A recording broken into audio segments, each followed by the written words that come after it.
আসসালামু আলাইকুম dear viewers, English language হাববিডি থেকে সবাইকে স্বাগত জানাচ্ছি আমার আজকের ভিডিও লেকচারে। আমার আজকের ভিডিও লেকচারটি হচ্ছে solution to English questions with explanation.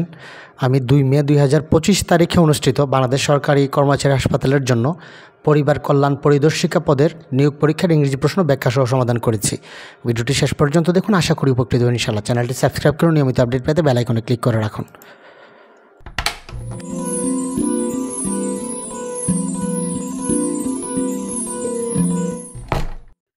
Number 7, তো ইংরেজি প্রশ্ন 7 নাম্বার থেকে শুরু হয়েছিল। Read the following sentences and write the correct form of the verb given in brackets. Number এতে আছে it is many years since I dash come to your house. তো এখানে মূলত এই কাম ভার্বটির সঠিক ফর্ম আমাদেরকে ব্যবহার করতে হবে।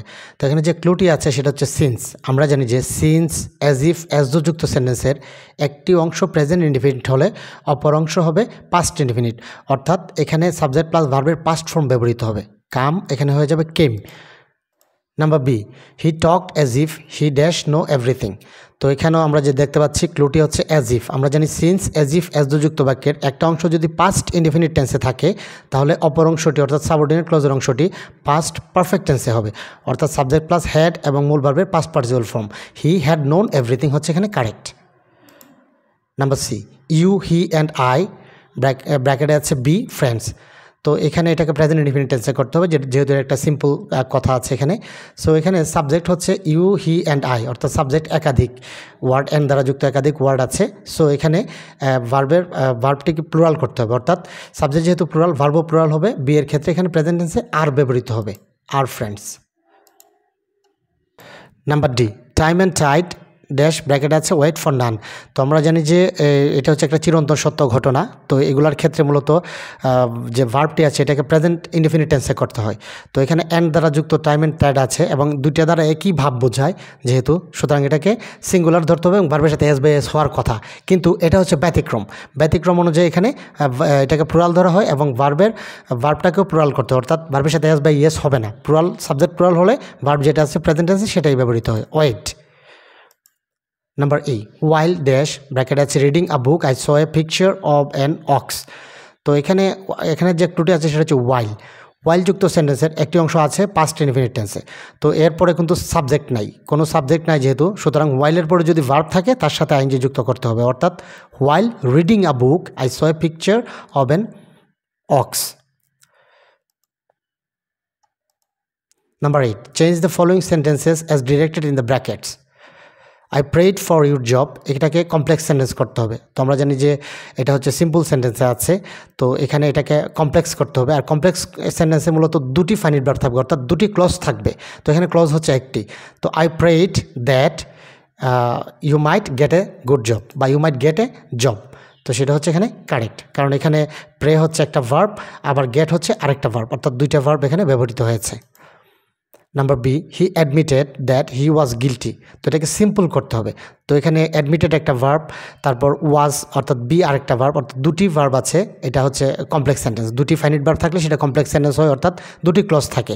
তো এক্ষেত্রে একটা ভার্বকে আমাদের এখানে ভ্যানিশ করে দিতে হবে, অর্থাৎ একটা ভার্ব থাকবে না। তাহলে আমি যদি বলি হি অ্যাডমিটেড হিজ গিলটিনেস, অর্থাৎ এখানে হির পরিবর্তে সাবজেক্টের পরিবর্তে আমরা পজিটিভ করব এবং পরবর্তী যে অ্যাডজেক্টিভটি ছিল সেটা নাউন করতে হবে, অর্থাৎ he admitted his guiltiness. Number C, you will pass if you work hard, এটাকে কম্পাউন্ড করতে হবে। তো এটা মূলত আছে কমপ্লেক্স সেন্টেন্সে, কারণ এটা একটি প্রিন্সিপাল ক্লজ এবং একটি সাবঅর্ডিনেট ক্লজ আছে এখানে।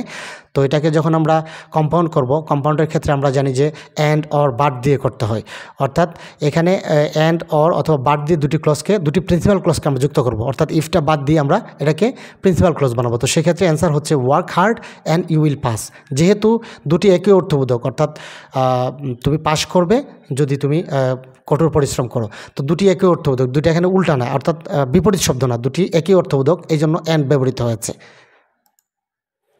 হি গেভ মি এ বুক, এটাকে প্যাসিভ করতে হবে। তো আমরা জানি প্যাসিভের নিয়ম হচ্ছে সাবজেক্ট, তারপর ভার্ব হচ্ছে গেভ, মি হচ্ছে অবজেক্ট, আর আ বুক হচ্ছে এখানে এক্সটেনশন। আমরা এ বুককে অবজেক্ট ধরেও করতে পারি, তবে আমরা এখানে মিকে ধরে করব। তো মির পরিবর্তে হবে আই, সাবজেক্ট হয়ে যাবে আই। তো গেভ যেহেতু পাস্ট টেন্সে আছে, পাস্ট টেন্সে অক্সিলারি ভার্ব হিসাবে ওয়াজ ব্যবহৃত হয়। সো আই ওয়াজ, তারপর মূল ভার্বের পাস্ট পার্টিসিপল ফর্ম গিভেন, তারপর extension a book by him. So correct answer হচ্ছে I was given a book by him. Number E, let it be done by her, এটা active voice করতে হবে। তো আমরা জানি যে ইম্পারেটিভ সেন্টেন্সে মূলত লেট দিয়ে শুরু হয়। সো এখানে হবে let it be done by her, এটাকে অ্যাক্টিভ করতে হবে। এখানে হবে let her do it. Number 9, fill in the blanks with appropriate prepositions. এতে আছে always be polite and gentle dash everyone, অর্থাৎ সকলের প্রতি ভদ্র এবং মার্জিত হও, সে অর্থে always be polite and gentle to everyone. Number B, the cat jumped dash the table to the sofa, অর্থাৎ এক স্থান হতে আরেক স্থানে বোঝালে ফ্রম টু ব্যবহৃত হয়, বা এক সাল হতে আরেক সাল, এক বছর হতে আরেক বছর হলে ফ্রম টু ব্যবহৃত হয়। তাহলে দ্য ক্যাট জাম্পড, ক্যাট বা বেড়ালটি জাম্প করেছিল from the table to the sofa, অর্থাৎ টেবিল থেকে সোফায় জাম্প করেছিল, সেই অর্থে এখানে ফ্রম ব্যবহৃত হবে। Number C, do you know dash what time you have to arrive there, অর্থাৎ তুমি কি জানো কোন সময় তুমি এখানে পৌঁছতে পারবে। তো এখানে যেহেতু এটা সময়, নির্দিষ্ট সময়ের কথা বলা হয়েছে, তাহলে হবে অ্যাট হোয়াট টাইম, অর্থাৎ অ্যাট ব্যবহৃত হবে। At what time you have to arrive there. Number D, my birthday is dash 20th January. তো আমরা জানি যে দিন বা তারিখের পূর্বে অন ব্যবহৃত হয়, যেহেতু এখানে একটা তারিখ দেওয়া আছে 20th জানুয়ারি, সুতরাং এখানে অন ব্যবহৃত হবে।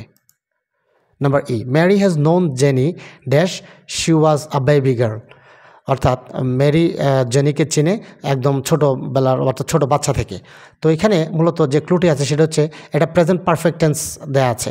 তো আমরা জানি নো হচ্ছে এমন একটা ভার্ব যেটাকে প্রেজেন্ট কন্টিনিউয়াসে করা যায় না, অর্থাৎ কন্টিনিউয়াস ফর্মেটে ব্যবহার করা যায় না। সো এখানে প্রেজেন্ট পারফেক্ট করা হয়েছে। আমরা জানি যে সিন্স, অ্যাজ ইফ, সিন্স অথবা ফর ব্যবহৃত হয় প্রেজেন্ট পারফেক্ট কন্টিনিউয়াস টেন্সে, অর্থাৎ সে ছোটোবেলা থেকে, একটা নির্দিষ্ট সময় থেকে যদি বোঝানো হয় তাহলে সিন্স অথবা ফর। তো এখানে নির্দিষ্ট সময় হলে হচ্ছে যে সিন্স, আর অনির্দিষ্ট সময় হলে হচ্ছে ফর। সো এখানে মেরি হ্যাজ নোন জেনি, তাহলে since she was baby girl, অর্থাৎ কত বছর বয়স সেটা নির্দিষ্ট করে বলে নাই যেহেতু, সুতরাং এখানে হবে since. Number 10, right the correct parts of speech of the underline words. Go ahead, এখানে আহেড কোন পার্টস অফ স্পিচ হিসেবে ব্যবহৃত হয়েছে। আমরা যদি বলি গো, তার মানে যাও। গো কোন দিকে যাবে, ডিরেকশন বলছে অ্যাহেড, সামনের দিকে যাও। তো অ্যাহেড যেহেতু এখানে বলা আছে, সুতরাং গো সম্পর্কে এটা অতিরিক্ত তথ্য দিয়েছে, সুতরাং এটা হচ্ছে এখানে adverb. The medicine relieved my headache, তো এখানে হেডেক কোন পার্টস অফ স্পিচ, এখানে যে ক্লুটি আছে সেটা হচ্ছে মাই। মাই হচ্ছে একটা পজিটিভ অ্যাডজেক্টিভ। আমরা জানি যে পজিটিভ প্রনাউন বা পজিটিভ অ্যাডজেক্টিভের পরে যে ওয়ার্ডটি হয়, একটি ওয়ার্ড থাকলে সেটি নাউন হয়। সো এখানে হেডেক হচ্ছে noun. Number C, Muslims fast during Ramadan. তো ফাস্ট মানে হচ্ছে উপোস করা বা উপবাস করা। তো এখানে মুসলিমস আছে, তারপর আছে ফাস্ট। তো আমরা যদি ধরি যে ফাস্ট নেই এখানে, তাহলে কিন্তু সেন্টেন্সটি হবে না, কারণ ভার্ব ছাড়া কোনো সেন্টেন্স হয় না। মুসলিম যেহেতু সাবজেক্ট, সো ফাস্ট ভার্বের সাবজেক্ট হচ্ছে মুসলিম, আর অবজেক্ট হচ্ছে ডিউরিং রমাদান। সো এখানে ফাস্ট হচ্ছে verb. Number D, I went throw a great suffering. তো এখানে সাফারিং কোন পার্টস অফ স্পিচ। তো এখানে যে ক্লুটি আছে সেটা হচ্ছে আর্টিকেল। আর্টিকেল এ আছে, আমরা জানি আর্টিকেলের পরে যদি একটি ওয়ার্ড থাকে সেটি নাউন হয়, আর যদি দুটি ওয়ার্ড থাকে তাহলে প্রথমটি অ্যাডজেক্টিভ, শেষেরটি নাউন। সো সাফারিং এখানে noun. Number E, the person is unable to pay his debt. তো এখানে যে ক্লুটি আছে সেটা হচ্ছে ইজ। তো আমরা জানি যে বি ভার্বের পরে একটি ওয়ার্ড থাকলে সেটি অ্যাডজেক্টিভ হয়, অর্থাৎ এখানে আনএবল হচ্ছে অ্যাডজেক্টিভ, আর টু পে হিজ ডেট এটা হচ্ছে প্রিপোজিশনাল ফ্রেজ। সো এখানে এটা হচ্ছে adjective. Number 11, translate the following sentences into English. দূষিত পানি জীবাণু বহন করে। তো বহন করে ইংরেজি হচ্ছে ক্যারি, আর দূষিত পানি ইংরেজি হচ্ছে যে polluted water. So polluted water ক্যারিস germ, যেহেতু এটা প্রেজেন্ট টেন্সে আছে, ভার্বের সাথে আসবে এস হবে, ক্যারিস হবে। ফুলের সৌন্দর্য সবাইকে মুগ্ধ করে। মুগ্ধ করা ইংরেজি হচ্ছে আমরা জানি যে চার্ম। সো ফুলের সৌন্দর্য কী চার্ম করে, ফুলের সৌন্দর্য, the beauty of a flower. So the beauty of a flower charms all, সবাইকে মুগ্ধ করে। তার বাবা গরিবদের জন্য একটি হাসপাতাল স্থাপন করেছেন। সো এখানে ভার্ব হচ্ছে স্থাপন করেছেন, স্থাপন করা ইংরেজি হচ্ছে এস্টাবলিশ। তো যেহেতু স্থাপন করেছেন এটা present perfect tense, so has established হবে। সো তার বাবা হচ্ছে হিজ ফাদার বা her father has established a hospital for the poor. দেশপ্রেম একটি মহৎ গুণ। তো এখানে কোনো আসলে ক্রিয়া নেই, বাংলায় যেটা ক্রিয়া বলে ক্রিয়া নেই, সো এটাকে এমিজার দিয়ে করতে হবে। যদি ক্রিয়া না থাকে আমরা এটা এমিজার দিয়ে করব। দেশপ্রেম একটি মহৎ গুণ, তার মানে দেশপ্রেম মানে হচ্ছে patriotism. Patriotism is a great virtue বা ইজ এ নোবেল ভার্চিউ। রোগীটি এখন বিপদমুক্ত, এখানেও কিন্তু ক্রিয়া নেই। দেখুন ক্রিয়া না থাকলে মনে রাখতে হবে যে ক্রিয়া না থাকলে বি ভার্ব চলে আসে, অথবা হ্যাভ ভার্ব আসতে পারে যদি আছে অর্থে ব্যবহৃত হয়। তো এখানে রোগীটি এখন বিপদমুক্ত, সেটা হচ্ছে রোগীটি মানে হচ্ছে the patient. The patient is out of danger now. বিপদমুক্ত ইংরেজি হচ্ছে out of danger. The patient is out of danger now. So viewers, thank you for watching this video. যদি ভিডিওটি ভালো লাগে তাহলে একটি লাইক দিন, আর যদি কোনো প্রশ্ন থাকে সেটা কমেন্ট সেকশনে জানান, আর অবশ্যই শেয়ারের মাধ্যমে অন্যদের দেখার সুযোগ করে দিবেন।